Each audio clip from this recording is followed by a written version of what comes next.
The New York Times, it seems to me, has a virtual beat, and in that beat, which often merits a front-page story, the beat is President Trump is an aberrant president, and this beat, I would argue, is sort of largely owned by Maggie Haberman, and I know the president's views of Maggie Haberman,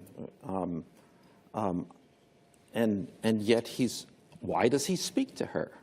What do you mean, his views of her? Well, I know. I mean, his views of her is he doesn't like her. I mean, I've heard this. Why would you say that? Well, because he's told me. Michael, I just have to push back. That's just not true. I think it's inappropriate to say who the president does not like, respectfully. And you just made my entire point about how he's covered like he's, you know, a guy sitting next to you on the bus. He's the president of the United States, and he obviously her because he gave her an interview last week. No, well, that's what I'm asking. She's one of two journalists he called right after the health care bill. Totally, and I'm wondering why she literally writes. You know, you can't not follow what she says and not conclude that this is her. Literally, it's a beat.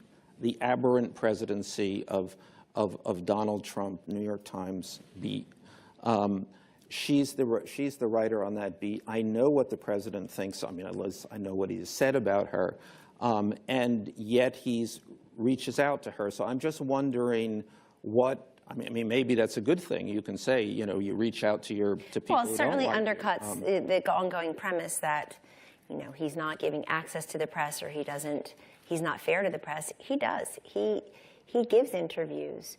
But I just have to back up because you've mentioned somebody by name who I regard as a very hardworking, honest journalist who... Yeah, no, it's on me. You didn't mention No, she's a very hardworking, honest journalist who happens to be a very good person, a good person, a mom of three who works hard, who seems ubiquitous in print and on TV.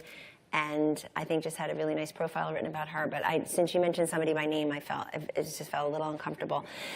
But look, Donald Trump is somebody who, as a businessman, as a successful businessman, as a very well-known New Yorker, who bet on New York and had vision when no one else would, who's a master brander, who is successful in television, he is somebody who has always dealt with the press. This is not unusual, unfamiliar, uncomfortable for him at all. He's a natural